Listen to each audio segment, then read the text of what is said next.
Now I wanted to do a step-by-step on this one, but I got lost a little bit with the instructions. At least I'm just going to show on a very high level how it works, so that might give you ideas for your own spreadsheets. Or if you want to get it using the link, or you might already have it as well. There's three components here. There's a budget, the revised budget, and the actuals. So at the very beginning of the project, you would just have, I'm just going to remove the revised, you would just have, I'm just even going to remove the actuals. At the very beginning of the project, you would only have the initial budget here. Actually, I could put here initial budget. So whoever tells you they never have to revise the budget is lying. So we always have to change things. Initial budget, and just here you could have 12 months, or you could have 10, and here you would put total here. And under you put a cumulative value, and that will be used for the chart. So you need to put NA if you want the chart to stop this way here, otherwise it will continue flat. So this is why you have to put NA, and after you need to put conditional formatting to remove the NA if you don't want it to show, and this is what I've done. So I put the conditional formatting on that cell. I'm just going to copy it here so it's all squeaky clean. Now everything is in bold here, and that's because this is the budget that is currently used. Also as a note, everything that is in very pale yellow here, it's to tell the users that those are the fields or the cells that need to be input, that you can input. So let's say now I'm moving on to my actuals. I'm progressing the project. I've spent 5,000 here. Here I spent 4,250, for instance. So now you can see that there are two things that happen at the first one. First is that those two monthly budget here, they are grayed out, means we cannot go back in time, unfortunately. And they are not bold anymore. So that means that this is not the budget that we will be using. We will be using the budget moving forward. Now let's say that we are here and we already want to revise the budget, but we don't want to revise every month. Let's say you had something that you needed to spend here, and you realize, for instance, to buy some hardware, and you realize that you're only going to purchase it in month 5. So in this case, you would change the budget on month 5, for instance, and you would put 9,000. And here several things happen. So here, the conditional formatting here is checks that if there is something in this, and that puts it into this color, which will be the color that we'll be using for the revised budget. So now you see this cell here is not bold anymore, because we will be using this revised budget to calculate our estimate at completion.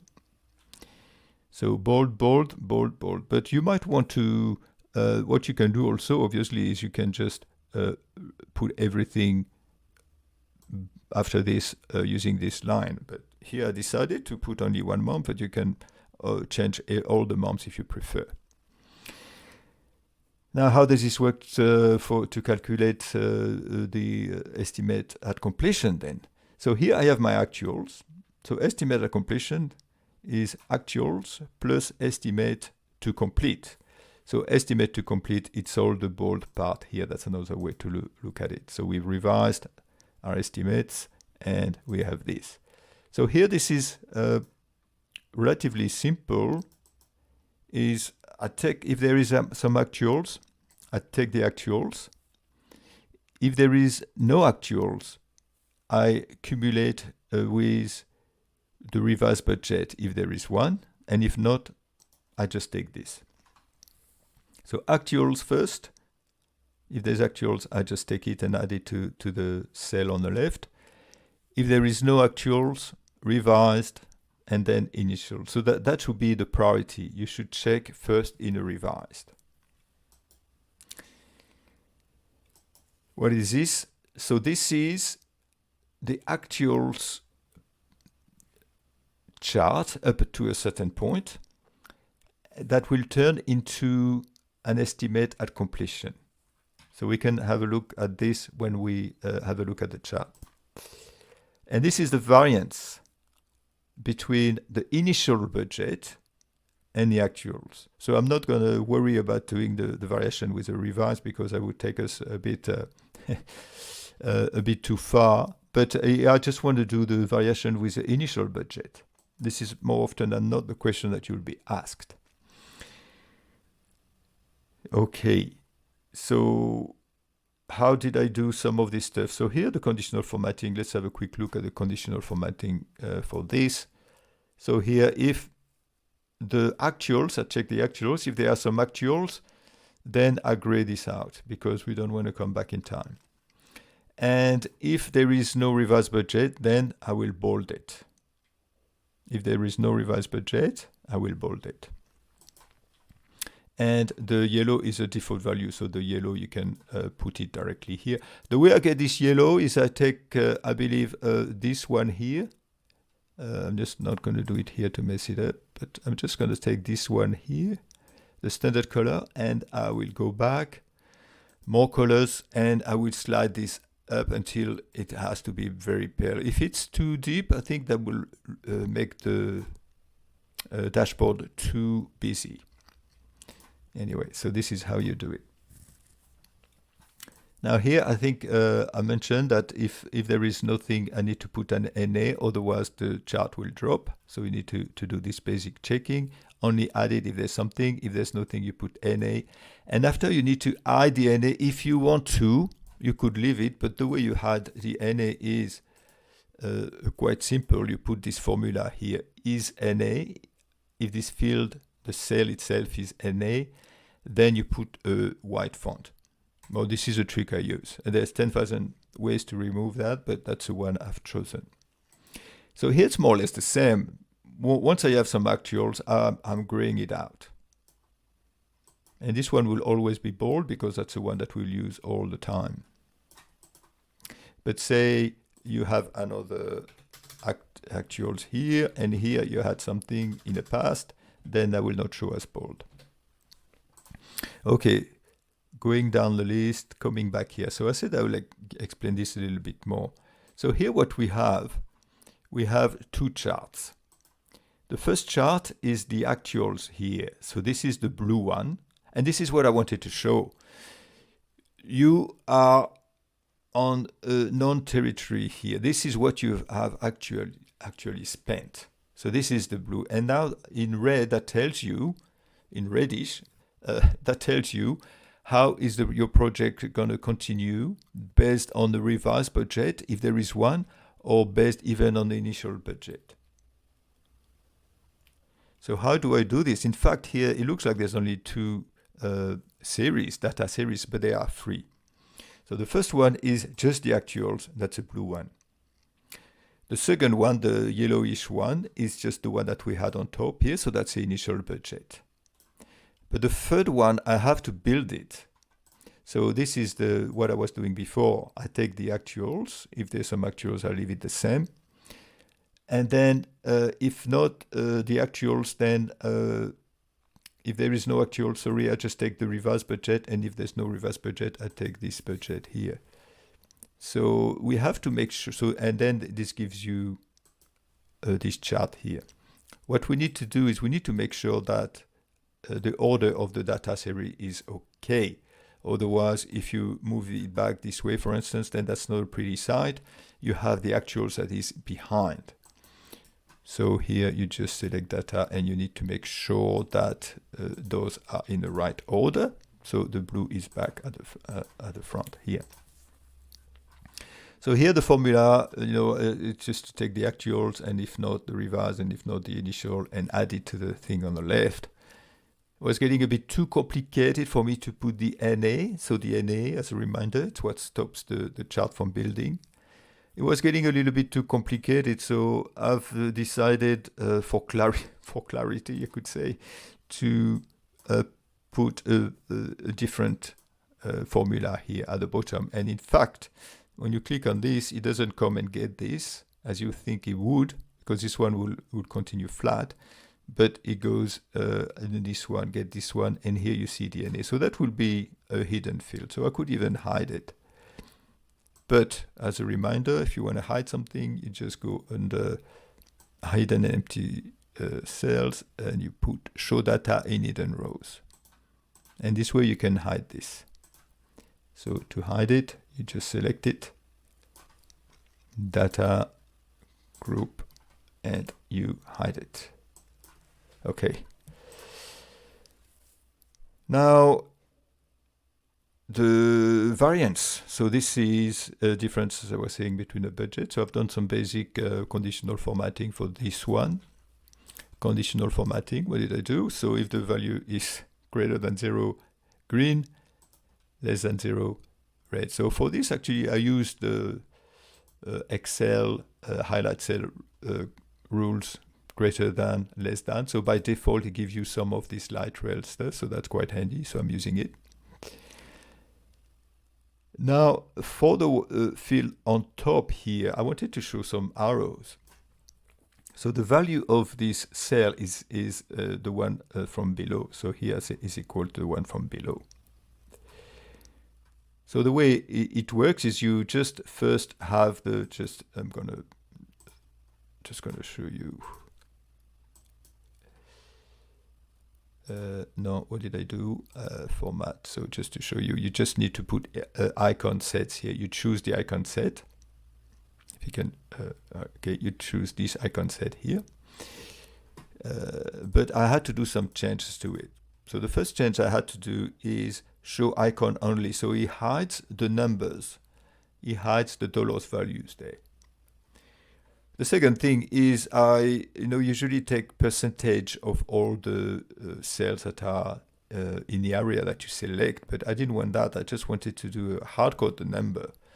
So if the value is greater than 0, then I wanted to show you the green arrow. And then if it's equal to 0, which is done using this formula, greater to equal to 0, and at the same time smaller to equal to 0. There's no other ways. Still as a number, you want to show this. And then the red when it's smaller than 0. So here, if I had a very high number, no, that's exactly the same.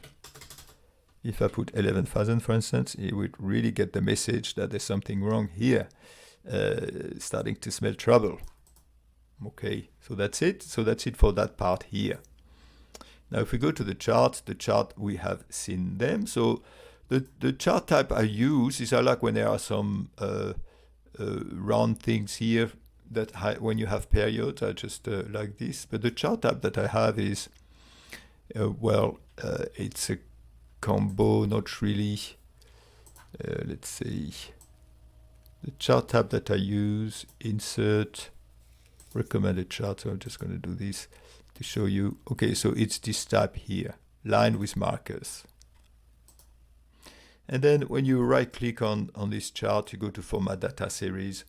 And this is where you can play around. So you can have the marker part here. You can have it, you can fill it with a different color if you want. For instance, here, I just want to fill it with white. And the line itself, then that's something that you can do. You just want to put a more subtle line. There's no point having big fat lines because you have those round things here. And that's it. So if you want to change the size of the marker, you go marker here, you go to marker options, and you have to put built-in here for some reason, and then you make it bigger here this way. That's the way this chart is done. This chart here, so this is show you, I really like this chart. This is showing you month by month what was the initial budget. So as I'm sure you understood, this color here, this orange is the initial budget. Then you have the actuals in this color here. And then you have the revised budget. So here I've revised the budget only for 1 month, and it's there. So in order to do this chart, it's relatively simple. You don't take the totals anymore. You just take the value for each month. So here, for instance, you take this, you press the Control key, and you select the 2 other that you're interested in. And you put an insert. go to recommended chart, so it gives you the full array that you want to have. So here just the columns. It gives you an idea of which column you want to have. Do you want to have different colors, or do you want to have the same colors? This won't work. So you just decided, okay, I'm going to use this one. And once you're here, then you can allocate, you tick on the series, and this one is the initial budget, and here you go to the format, and then you select the color that you want. So this is it. So you might probably want to have the gap width a little bit smaller. So here just put 50%, for instance. And you have it. So here you do the same. Here actuals, I want my actuals to be in blue, this blue here. And the other one looks like it's done it already. And then you put that somewhere here. So numbers, it's something very personal. Do you want to show the numbers for every column? I don't think so, but if you would want to. Here, for instance, the way to add, I'm sure you know it already, but here you want to add data labels. Looks like I have them somewhere. Add data labels, and it will show you the data labels. So we've done this, we've done that, and we've done that. So let's go through the remaining charts. Actually, before we go to the charts, we need to go through this first. So here the way I do it is I merge the cells to put the headings. I merge those cells, so there's a consistent amount of cells. I needed to do it this way because here I wanted to show month by month the whole lot. So this is how it's done. So you just check it, and after the rest you know how to do it. Here I wanted to leave a bit of room here, so I only merged 3 cells on this one. And here you just go and get this number here. You go and get the totals, actuals, estimate of completion, remaining from initial, remaining from revised. So it's just a matter of deducting the budget from actuals. If you deduct this, then you have this number here.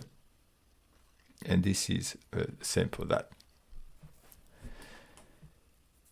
What else? Okay, so this, in order to do this chart, which is more or less the same number here, 64, 20, and 80, I just had to also put the numbers here, so it'd be easier for me to draw the chart. So I just put some references to have this here. So here actually, this you can put it also under this, but remember, if you want to put it under this to be hidden, you need to remember to right-click, select data, hidden or empty cells, and show data in hidden rows. Otherwise, it's gonna remove the chart and will only show it when you unhide this. But the problem is we'll also get rid of all the nice formatting that you have done. And then this one, for this one, you need a percentage. I wanted to show the percentage of the initial budget. So look at the colors. So actuals, initial budget. In order to show this, I just wanted to make it easy for myself, and I just wanted to have the 2 cells contiguous. So here, if I show the proper things, it's hidden here, and I just select those 2, and I do an insert pie. And I put a bit of a white border here. I just like to put white borders here. And after you can hide that back by putting the white font. So this is it. Here also same trick, merge all those cells. Okay, just let's add more revised budget to see what this look here. And that's pretty much it really. So you can just need to hide all this. What did I miss? Okay, well, if there are things that you don't understand, or just let me know in comments. I'll do my best to respond. But at the end of the day, this is quite straightforward. I believe the only really tricky part is to take the budget moving upward here. So you take this one, but if there's nothing there, you just take this one. And this is why I wanted to show the bold. Made it a bit hard for myself. I could have said, okay, once there is something here, this is the new rule, but I just wanted to give the possibility of not having to retype everything. So this is, so and here, if you remove it, this conditional formatting here, it's quite simple as well, is if there is something in any of those fields, I put this color here. And how do I check if there is anything in these fields? I check at the total. So if the total is not equal to 0, I know there's something, and then I can put that here. So this way it doesn't extract, I suppose, people if there is no revised budget, but if there is one, it's a little bit in your face. I acknowledge that. So here you progress in a project, and then there is all this becomes gray because you cannot go back, and there is only one person standing here, and that's it, and you all go under budget. And here you can see you're getting towards the end, the actuals. So I could have done this a little bit smaller, but I wanted really the actuals to stick out. Here there's only 1 month to make up for it all, but don't panic if you go after 10 months, and you can still add something, not here, in a revised budget. You can add something in a revised budget here, so it gives you a little bit more time. Anyway, that was, it felt also like a quick demo, but there's already 20 minutes gone. So I hope that was not too fast for you. It's hard for me to find a balance